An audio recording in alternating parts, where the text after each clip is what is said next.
I think it's about time we talk about Chapter 6. At least Part 1.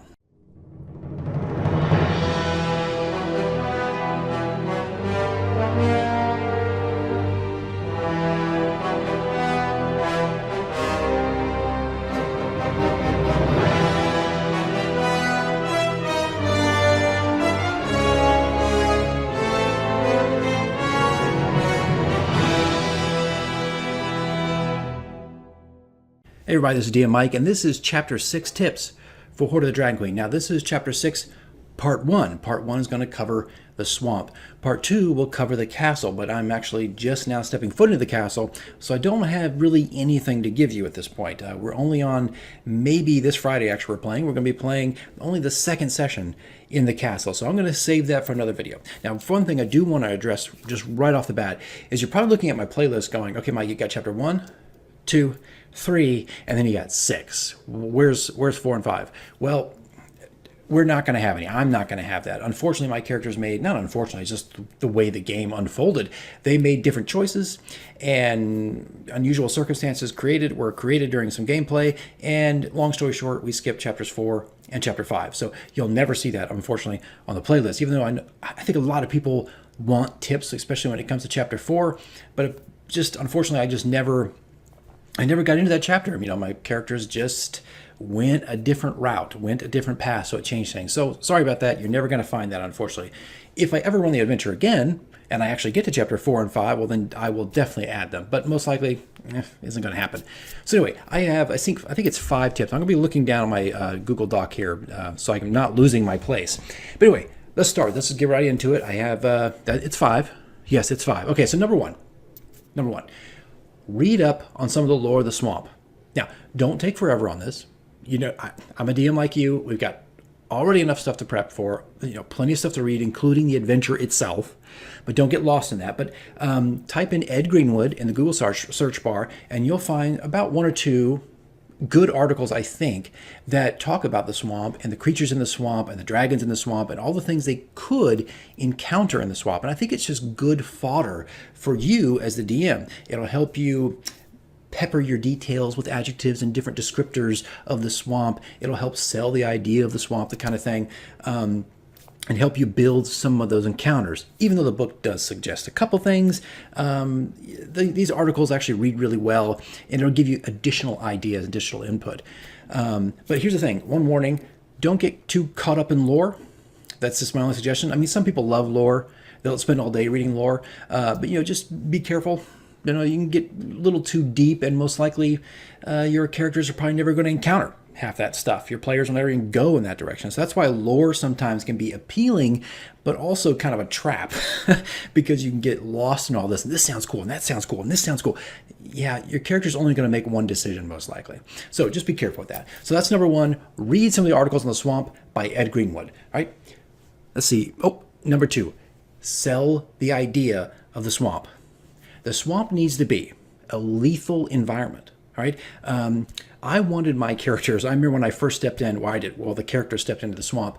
I wanted this to be an encounter, a place, an environment they would never forget. When their characters get back to civilization, they look back and go, I never want to go back to that swamp again. So much stuff happened in that swamp. It needs to feel deadly. It needs to feel random. It needs to feel like there is no safe place practically anywhere in the swamp. It cannot feel like a mountain encounter or some kind of random wilderness encounter or an urban encounter or whatever else you can think of. It needs to be its own thing. It needs to have its own identity.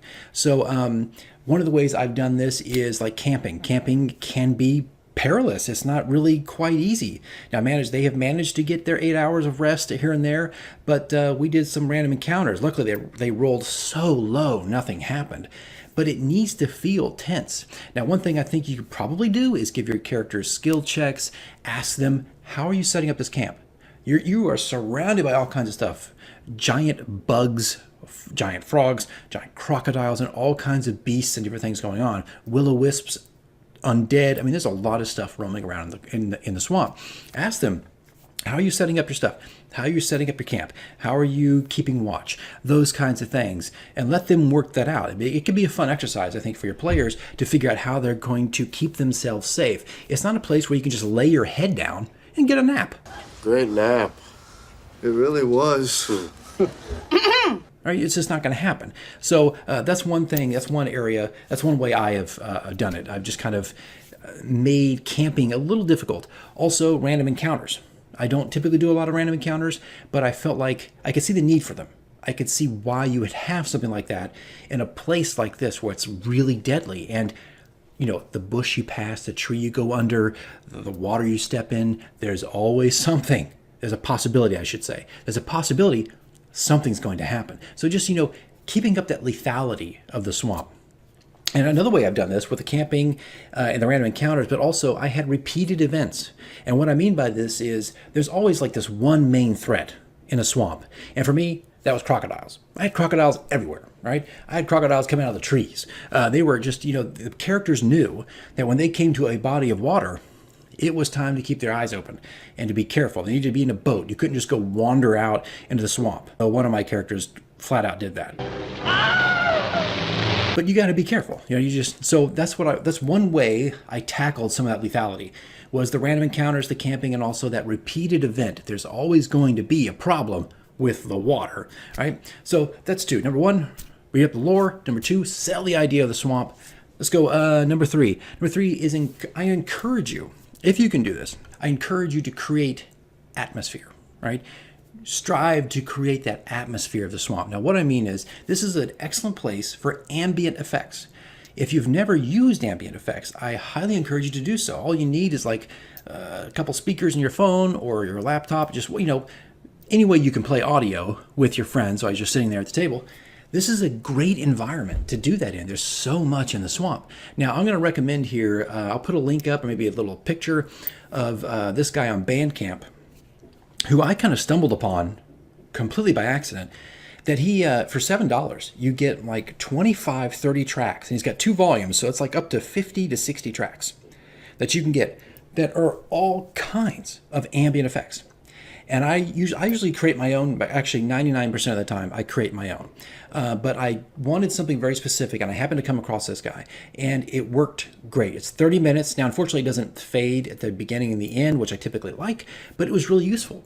So I recommend this guy. Use it. Also, you can get on YouTube, of course, if you don't want to spend any money, and find ambient effects that are built. You know, people have playlists that are built for this kind of stuff. You can do it that way, too. But this is a great environment for that to happen. So YouTube, Bandcamp, and some of the effects that I used was not just the swamp, but the river, because they go on a boat ride there with Snapjaw.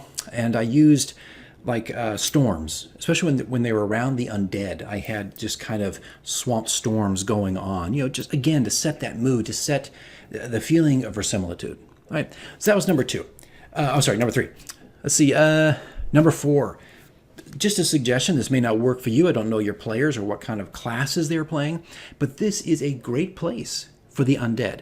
This is, let's say you have a grave cleric, or maybe even a warlock, or someone who dabbles in the undead, or maybe their main enemy is the undead. This is a great place. This is just fodder for all this kind of stuff to happen, for them to have encounters, and for those characters, and specifically to shine. Right? We talk about shining spotlights on different characters and players and whatnot, you know, at random times through our adventures. This is a great place for that to happen. I have a grave cleric who went through the Trials of Kellamvor. You can see that on my channel, the map that was part of that, and part of the campaign diary is attached to it. But she went through that, and of course, when she heard about the undead and that they were guarding the rings of Mirkul, she was very excited by this because that's a place where she could use her powers, use her enchanted weapons, and she could really take the ball and run with it. You know, the spotlight was definitely on her. That was her battleground. So, you know, again, you don't have to use the undead. They can be something that's off in the periphery, things that kind of crawl past the camp at night. Maybe they got to do a skill check to hide from them as they go past. You know, there's all kinds of things you can do, right? But if you have somebody who's got a concentration on, like, they want to wipe out the undead, they're very focused on this is their mission, this is their life, this is a great place to do that, right? So that's number 4. And lastly, number 5. This is, usually I have like 10 or more, but I think I really want to distill this down to some really some basics, all right? Not get overblown. But 5, this is the warning. Don't drag it out. Don't drag it out. This is the swamp is a tempting place. It is ripe, especially when you start reading the Ed Greenwood stuff. It is ripe for adventure.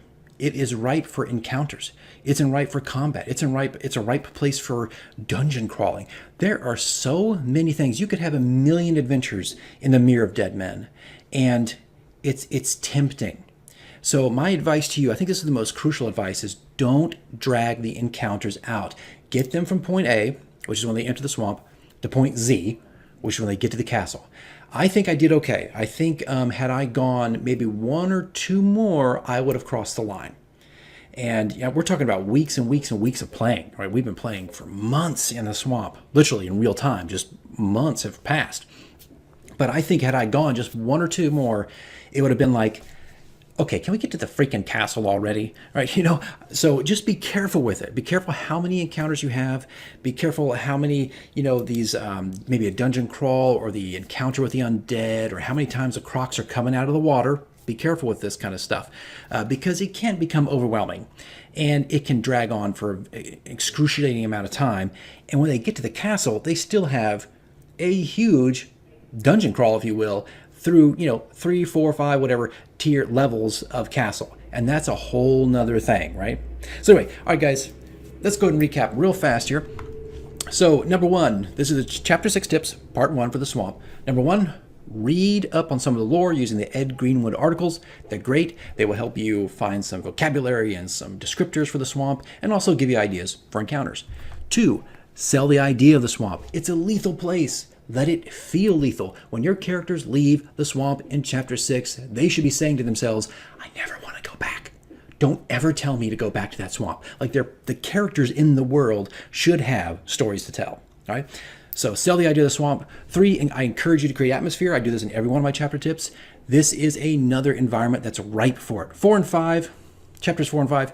There may have been something there a little bit, but this is a perfect environment for that. So use YouTube playlists. Use buy those albums for $7 on Bandcamp, or create your own. All right. Number 4, this is a great place for the undead. If you have characters, classes, players, whoever, whatever, they're all the same, right? That are undead focused, that they're trying to purge, or they're grave clerics or whatnot, this is a great place for them. You can definitely set up an encounter on the side for them to get involved with, and have them shine. All right. Get that spotlight on them. All right. And number 5, the big warning, don't drag it out. It's tempting, guys. It's absolutely tempting to just keep throwing stuff into the pot, and you will have fun and your players will have fun, but eventually it's going to get like, oh my gosh, please. I feel like it's taking us 6 months to get to the castle. We just get to the castle. You're going to have players that are going to start going, all right, can we just sneak past them? I just want to get to the castle. So just be careful. All right, guys, that's it. That's all I got for you today. That's chapter 6, part 1. Now, when I am done with the castle crawl, or dungeon crawl, whatever you want to call it, that's when I'll put out the next video. So this will be 2 parts. And again, there'll never be a chapter 4, chapter 5 tips. And then we're going to move into chapter 7 and 8. And I think 7 and 8 are going to be combined. So I'm going to break this apart a little bit, but again, I'm going to try to keep it short and sweet if I can. All right, guys, I hope this helps. I hope the ideas and suggestions kind of help you create the verisimilitude and some fun atmosphere for your players. But by all means, if you've got ideas, please put them in the comments below. I think that'd be great for everybody to share. All right, guys, that's it. I'll see you in the next video.